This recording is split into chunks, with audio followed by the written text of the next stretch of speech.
Baik, ini kita akan membahas terkait dengan rencana bisnis, bagaimana menyusun rencana bisnis. Yang pertama kita perhatikan adalah bahwa kita harus mengisi nama usaha kita sesuai dengan apa yang sudah kita daftarkan di dalam pendaftaran yang sudah kita lakukan, baik dalam menyusun nama usaha atau juga merek dagang. Jadi sesuaikan dengan nama usaha kita. Lalu tambahkan dengan logo. Nah, jika belum ada nanti kita buatkan dan kita sesuaikan sesuai dengan kebutuhan usaha. Jangan lupa masukkan nama penyusun di sini.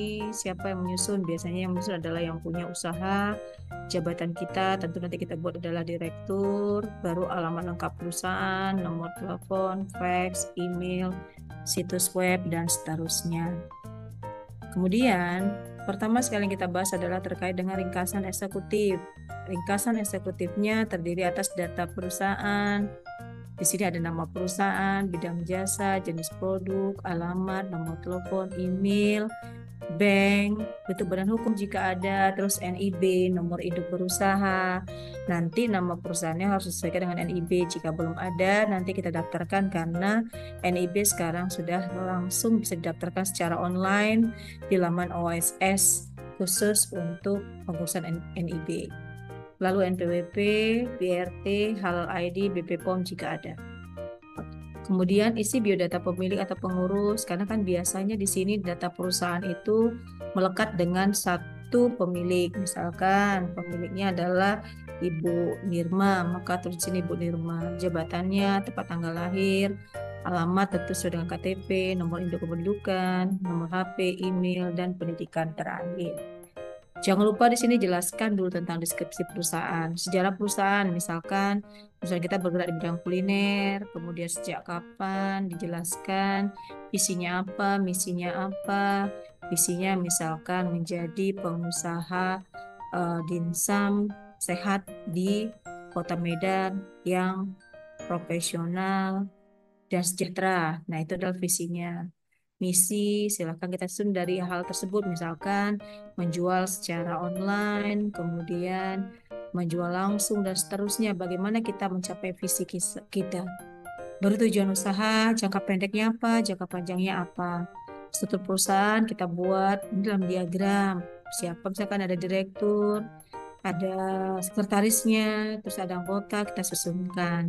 Konsultan pendamping itu jika ada. Jadi misalkan Bapak Ibu berada di binaan Koperasi Sinergi, nah, produsen sinergi, berarti otomatis boleh ditulis di nama perusahaan konsultannya atau siapa yang mendampingi kita, kapan mulai pendampingan hingga eh, jangka waktu pendampingan kita eh, tetapkan atau kita tuliskan secara rinci. Analisis pasar. Di sini Bapak Ibu isikan terkait dengan jenis produk kita atau jasa yang kita berikan. Nah, jelaskan secara rinci terkait dengan setiap komponen yang memberikan nilai tambah serta sisipkan foto produknya. Di sini Ibu jelaskan saja nanti atau Bapak jelaskan saja sesuai dengan kondisi produknya. Baru apa yang menjadi keunggulan produk kita? Misalkan kita usaha kuliner yang tanpa bahan pengawet. Nah, kita buatkan di situ. Kemudian bahan-bahannya premium, bisa antar, kemudian melayani retur. Jelaskan itu merupakan keunggulan. Jadi keunggulan itu bukan hanya keunggulan pada produk, tapi juga keunggulan pada pelayanan dan yang lainnya yang menyatakan bahwa itu yang membedakan kita dari produk kita dengan produk luar. Terkait dengan gambaran pasar. Gambaran pasar berarti berisi tentang data nilai penjualan kita. Boleh kita buat nanti dalam konteks data harian, kemudian kita jelaskan atau data bulanan atau data tahunan tergantung dari kebutuhan kita bagaimana terkait dengan gambaran nilai penjualan tersebut. Jika ada kenaikan, kita jabarkan. Jika ada penurunan, kita jabarkan. Lalu kegiatan pemasaran dan promosi yang sudah dilakukan. Misalkan Bapak Ibu melakukan personal selling dengan cara apa? Apakah ada secara online ataukah secara tidak online, itu boleh dijelaskan. Ikut pameran mungkin, atau misalkan ada brosur yang dibagikan, ada menggunakan iklan, atau ada testimoni di IG, di Facebook, atau sosial media, itu boleh dijabarkan di sini. Target pasar atau segmen pasar yang dituju siapa? Pasar Bapak Ibu.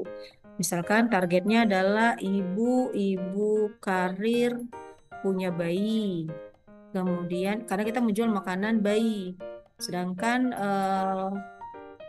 kita tentang segmen pasarnya tentu adalah ibu-ibu muda, wanita karir yang memiliki bayi. Nah, itu kita jelaskan secara rinci karakteristiknya bagaimana, jenis kelamin, usia, daya beli, kelas sosial, dan lainnya semua kita jelaskan.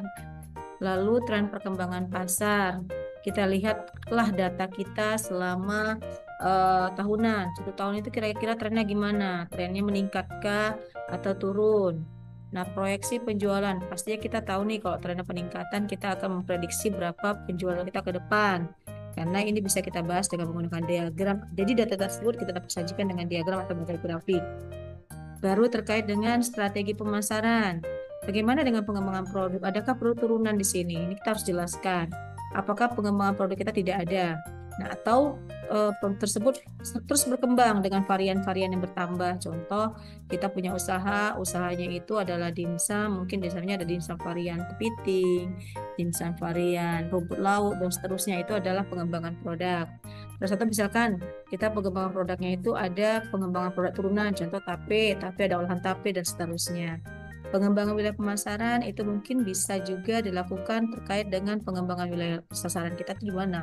Wilayah pemasaran di mana? Apakah di wilayah Medan saja atau kita bisa menjangkau wilayah di luar kota atau misalkan di luar provinsi. Nah, itu kita jelaskan karena kan sekarang dengan kondisi menggunakan internet, maka semua hal yang jauh menjadi dekat.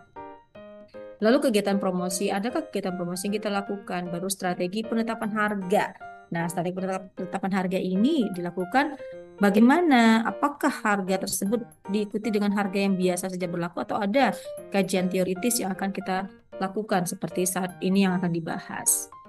Nah, yang 3.7 adalah analisis pesaing. Analisis pesaing berarti kita jelaskan apa keunggulan kita, apa kelemahan kita. Di sini kita akan membahas terkait dengan apa keunikan kita dan juga keunikan dari produk yang kita hasilkan. Bagaimana pesaing, bagaimana kita, bagaimana posisi kita. Kita jabarkan di sini.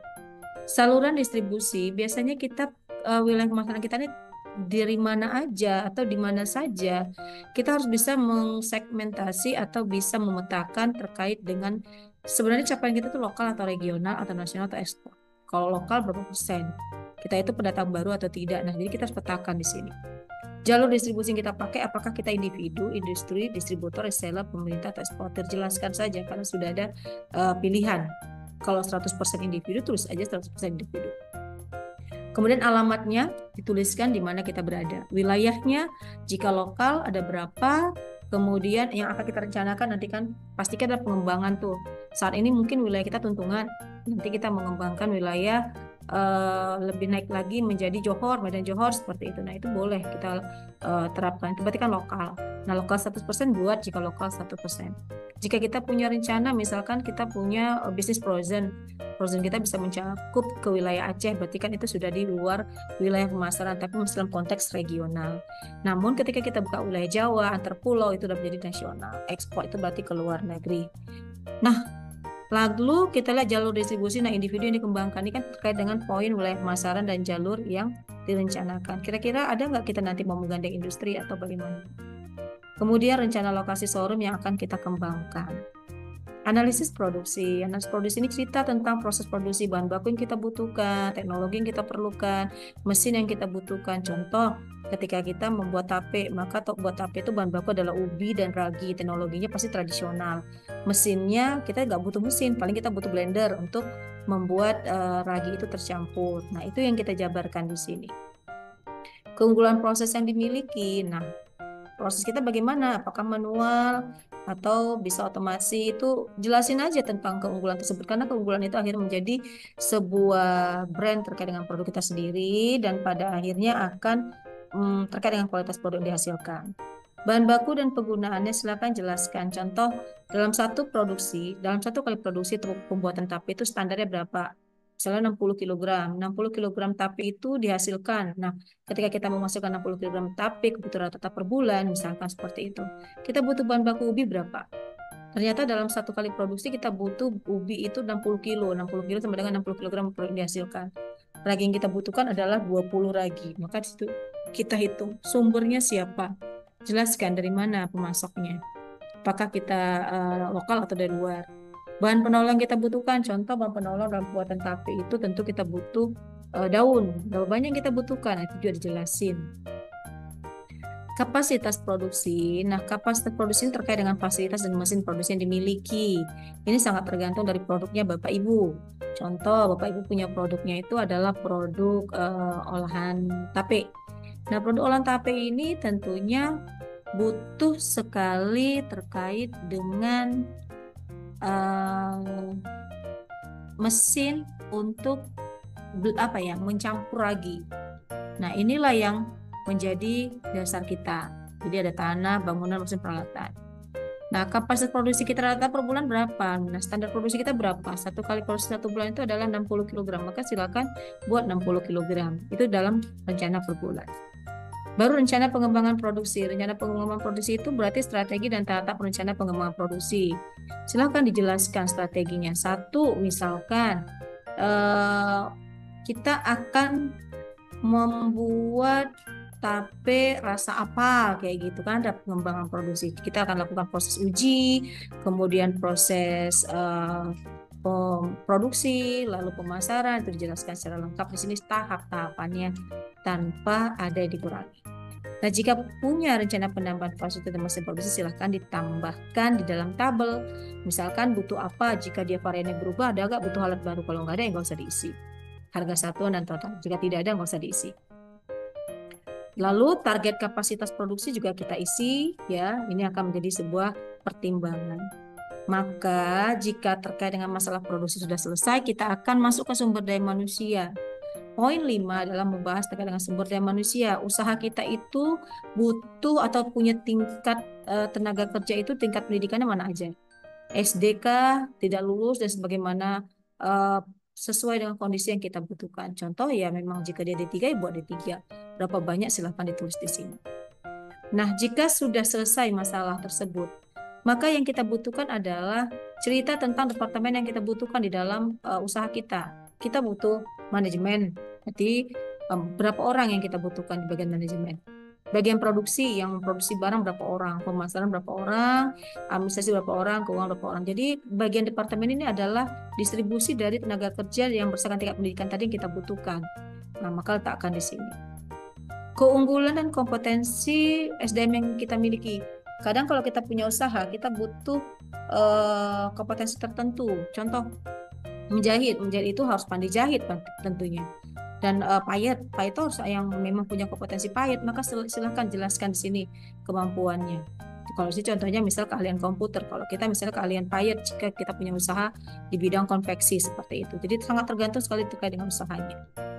Analisis kebutuhan dan pengembangan SDM jika ada. Kalau nggak ada ya nggak usah. Kalau kita masih usaha kecil biasanya kan kita nggak butuh. Jadi ini bisa diabaikan. Jadi diisi ketika dibutuhkan.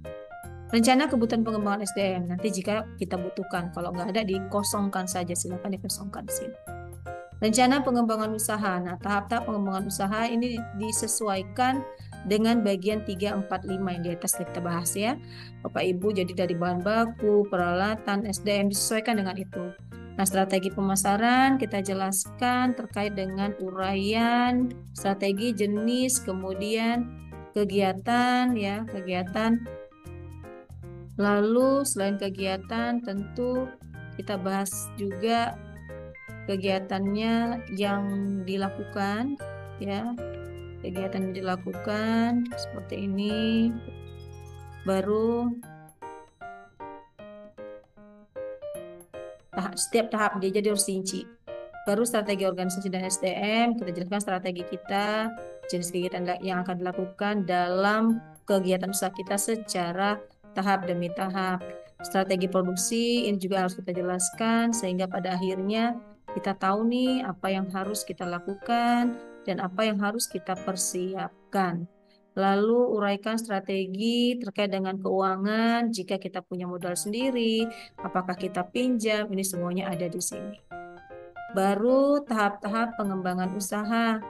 Nah, bagaimana pengembangan usaha kita terdiri atas kegiatan-kegiatan sesuai dengan rencana pengembangan. Kalau kita ingin kembangkan, pasti tentu kita kembangkan. Contoh, menambah jumlah produksi. Di bulan keberapa? Diisi di sini. Bulan 6, 7, terserah kita lakukan. Ternyata kan kita punya volume penjualan naik, maka kita bisa buat kegiatan tersebut sesuai dengan usaha kita. Apakah penambahan produksi, penambahan varian, kita jelaskan di sini tahap-tahapan pengembangan usaha dan kapan dilakukan atau bulan bulan keberapa dilakukan. Nah, yang ketujuh, analisis keuangan. Di sini kita harus masukkan laporan keuangan. Nah, laporan keuangannya sederhana aja, Bapak Ibu. Laporannya ada laporan arus kas, nama perusahaan. Di sini cerita tentang penerimaan. Kan kita berasal dari penjualan. Masukkanlah data-data penjualan kita selama 1 bulan kemarin. Baru terkait dengan pengeluaran, pembelian aset jika ada, pembelian bahan baku. Kalau aset biasanya kan nggak ada. Nah, itu kita abaikan. Bahan baku, bahan pembantu, kemudian upah. Jangan lupa kita juga digaji. Kan kita suka lupa di situ. Gaji pimpinan dan seterusnya kita rampirkan dan secara rinci kita jelaskan di dalam laporan arus kas. Yang nggak ada, kosongkan saja. Jadi nggak mesti diada-adakan. Laporan laba rugi. Nah, laporan laba rugi ini adalah laporan yang berisi keuntungan dan juga pengeluaran yang kita butuhkan. Berapa total penjualan kita selama 1 bulan atau 1 tahun. Tergantung Bapak Ibu buat laporannya tahunan atau bulanan. Masukkanlah bahan baku. Di sini ada komponen biaya bahan baku atau biaya produksi yang terdiri atas bahan baku, bahan pembantu, kemudian upah buruh produksi, kemudian biaya pengiriman produk. Nah, ini kita isi semuanya secara rinci kalau kita bahas di sini. Baru ada subtotal biaya produksi, biaya tetap, kemudian gaji pimpinan kalau ada. Nah, kita kan juga sebagai pemimpin, kita gajilah diri kita sebagai pemimpin. Jangan lupa kita yang produksi kita juga digaji sebagai upah buruh produksi. Kita suka lalai ini di sini. Kita tidak menggaji diri kita sehingga pada akhirnya ada unsur biaya yang nggak dicatat. Itu nggak boleh, itu harus catat. Terus penyusutan, baru ada biaya administrasi, ada biaya pemasaran jika ada. Misalkan Bapak Ibu pakai internet untuk promosi, maka silakan cantumkan di sini. Ya Bapak Ibu ya. Baru semua total masukkan ke data sini selesai. Laporan raca ini untuk harta yang Bapak Ibu miliki terdiri atas uang disebut dengan kas. Jika Bapak Ibu ada kasih penjualan kredit, jumlah persediaan, ada bahan baku yang tersisa, bahan penolong tersisa dan barang jadi. Jumlah aktiva lancar, totalkanlah semuanya, masukkan kemari. Jika cuma ada uang kas, cukup uang kas aja, lainnya nggak perlu diisi, nolkan saja. Jika Bapak Ibu punya tanah, bangunan, silakan diisi. Kalau nggak ada, palingan yang ada peralatan. Isikan peralatan. Penyusutan ini adalah pengurangan masa manfaat aset tetap. Manfaat aset tetap. Gampang ini Bapak Ibu.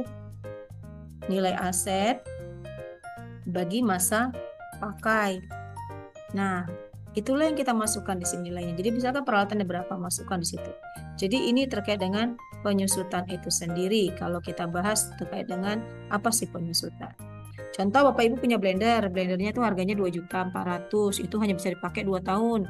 Maka 2.400.000 dibagi 2. Maka setahunnya adalah penyusutannya 1.200.000. Itu kayak gitu modelnya ya. Bagi contoh misalnya punya blender. Nah, blender tersebut harga perolehan dengan harga perolehan 2.400.000 ya. Masa manfaat 2 tahun, berarti penyusutan per tahun adalah 2.400.000 bagi 2 tahun sama dengan 1.200.000. Contohnya. Inilah yang kita tulis di sini, ya Bapak Ibu ya, jika ada.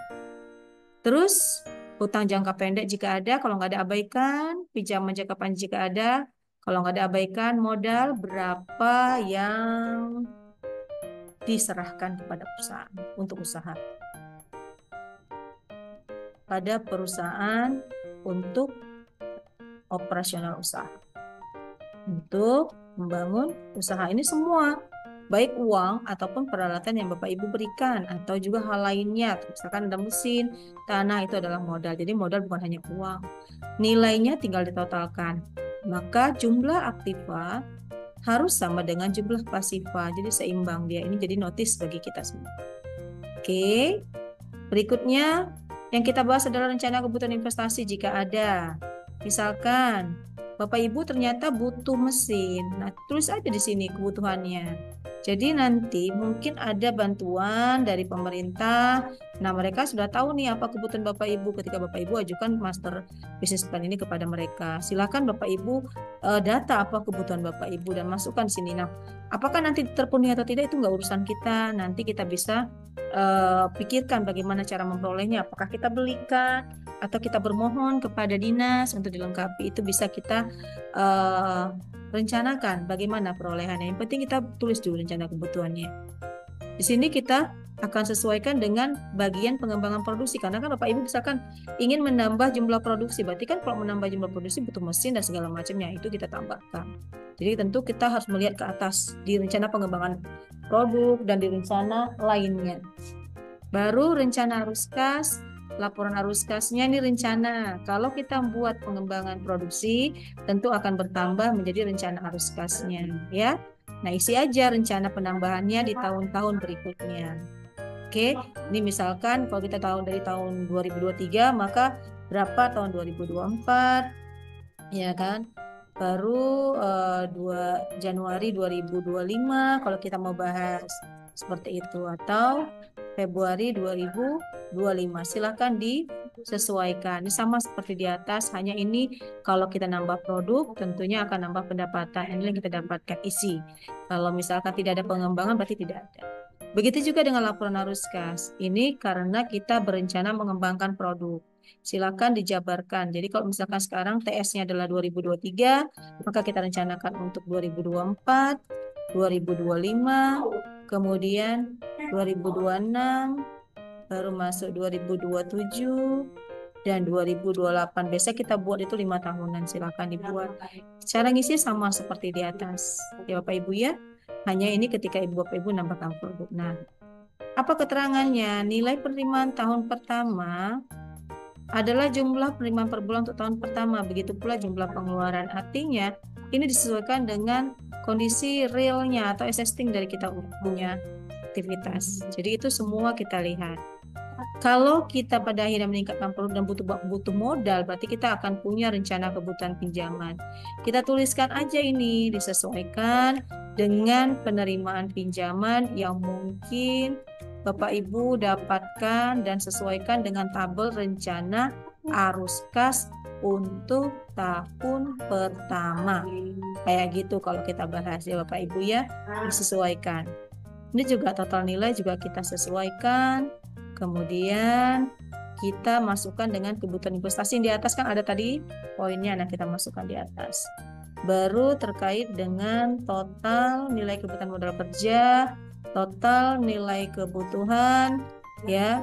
Ini semuanya akan kita sesuaikan sesuai dengan kebutuhan dari modal investasi seperti yang kita rencanakan pada pengisian tabel pengembangan di atas, seperti itu. Lalu rencana pengembalian pinjaman juga kita jabarkan. Ini semua harus Bapak Ibu sesuaikan dengan berakhirnya pembayaran, kemudian disesuaikan juga dengan angsuran pokok ya, angsuran pokok pada perencanaan arus kas yang Bapak Ibu telah tetapkan di atas. Masa tenggang pembayaran juga jika ada silakan dijabarkan, kemudian diisi secara lengkap. Jadi semuanya terpenuhi secara rigid. Agunan yang dimiliki, jenis agunan jika punya, sertifikat keterangan lain silakan ditambahkan. Analisis dampak resiko. Nah, resiko jika Bapak Ibu punya usaha yang berisik, yang akan menimbulkan polusi suara, jelaskan. Atau menghasilkan limbah juga dijelaskan di sini. Apa dampaknya? Jika tidak ada ya nggak usah, abaikan saja. Ya. Nah, lampiran yang dibutuhkan Sertakan dalam laporannya adalah foto identitas pemilik usaha, foto kelengkapan perizinan usaha, peta lokasi usaha, foto produk, dokumentasi produk. Nah, dengan mengisi data business plan, maka Bapak Ibu punya dokumen yang bisa Bapak Ibu gunakan nantinya dalam proses apapun yang dibutuhkan di perizinan-perizinan dan juga pengembangan usaha.